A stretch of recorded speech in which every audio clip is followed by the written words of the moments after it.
We're now joined in studio by Dan Perry, International Affairs Analyst and former Europe and Middle East Editor for the Associated Press. Good evening, Dan. So what do you make of where everything stands in light of last week's hostage rescue, but again, stalled hostage ceasefire negotiations? So we've been talking about these negotiations for like more than half a year in the studio, and at some point one begins to feel a bit ridiculous because it looks like you're being played. I blame the government for many things, but in fact, I don't think they have an easy choice here with these demands to bring home the hostages.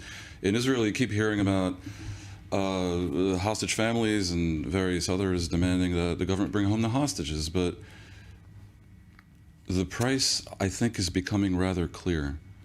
And it should have been pretty clear all along. And I think the price is ending the war, and ending the war without necessarily a regime change in Gaza. Now, this is not necessarily a good idea.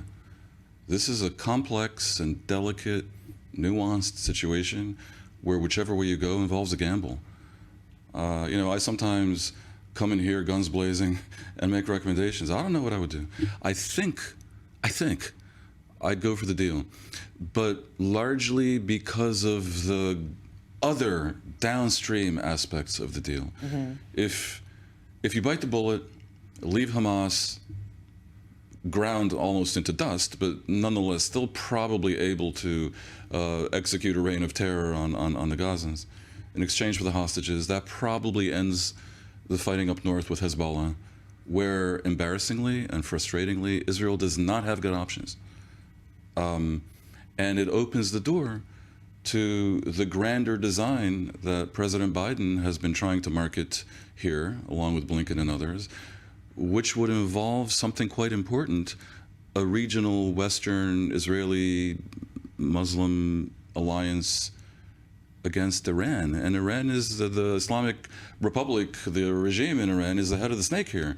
I think, on balance, if you look at what would constitute true victory in this war for Israel, it might not be another 3 or 4 years of fighting and all the hostages coming back in body bags, if that. I'm not sure that's such a big victory.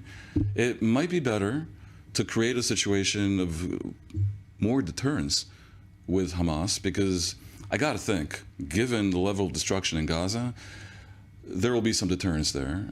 And move on to the other challenges facing Israel. You're at risk of selling everything else down the river for an obsession with achieving the goals in Gaza. And the goals in Gaza were worthy goals.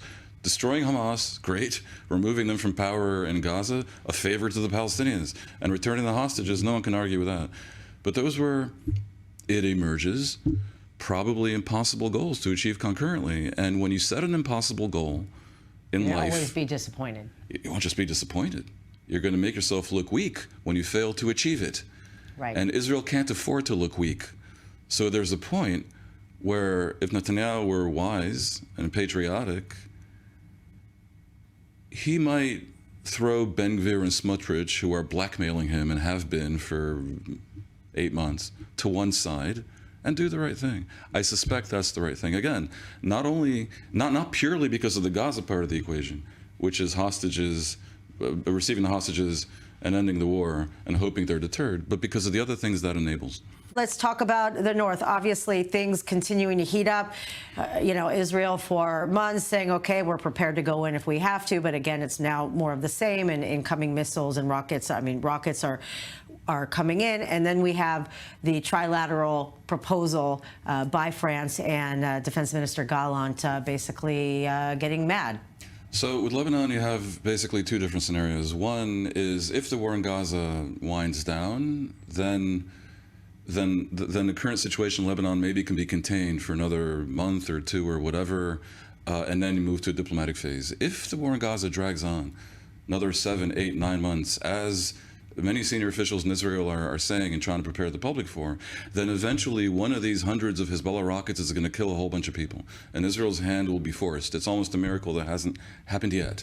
And as regards dealing with Hezbollah, Israel faces an impossible choice, because the current situation is obviously unacceptable, but the risk of attacking Hezbollah is also unacceptable because they have rockets that can reach Tel Aviv, and that Iron Dome probably cannot handle a barrage of many of them. So the damage to Israel's major cities could really be severe. Now, it's embarrassing to admit that Israel is deterred, but they clearly are deterred, because otherwise they would not have accepted for 8 months now and more an outrageous situation where these terrorists taking orders from Iran are firing at Israel and shelling the country at will. It's an outrage. So you would think, given the high stakes here, high stakes being if that happened, then Israel would have to really, really strike at Lebanon, which is unfair because Lebanon doesn't control Hezbollah. That could lead to like a major regional war. It could lead to a world war. So given the high stakes, you'd think the defense minister would be a little bit less incautious More circumspect. Especially because you don't hear from him a lot, right, with these kind of opinions. To reject French efforts to step in with a diplomatic process. What would be his incentive, in your opinion? France made some statements that displeased him, but France also has a lot of power over Lebanon. Now, again, it's not quite so simple because Lebanon does not have a lot of power over Hezbollah, but France is a major factor in public opinion in Lebanon, certainly the Christians, but not only the Christians. And if public opinion moves decisively against Hezbollah, they're not indifferent to that. Hezbollah is not fully controlled by Iran. Hezbollah is a political player in Lebanon also. We've yet to see it tested if Iran forces Hezbollah to do things that public opinion in Lebanon clearly opposes, such that there could be another civil war in Lebanon. I think they have typically tried to triangulate and optimize and calibrate, as they've done with Israel. Note, they've been firing at Israel for 8 months and more. They haven't killed a lot of people. They're somewhat careful, and that's more or less their position within Lebanon as well, where I can tell you from much experience, the Christian population despises Hezbollah, but they haven't been pushed to the point of really going to war against them.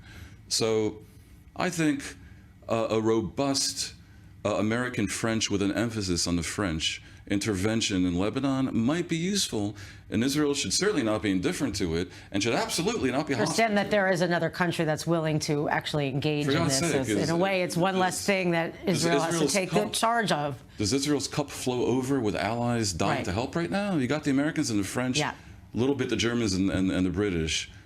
Keep your friends close. Right, all right. Thank you very much, as always.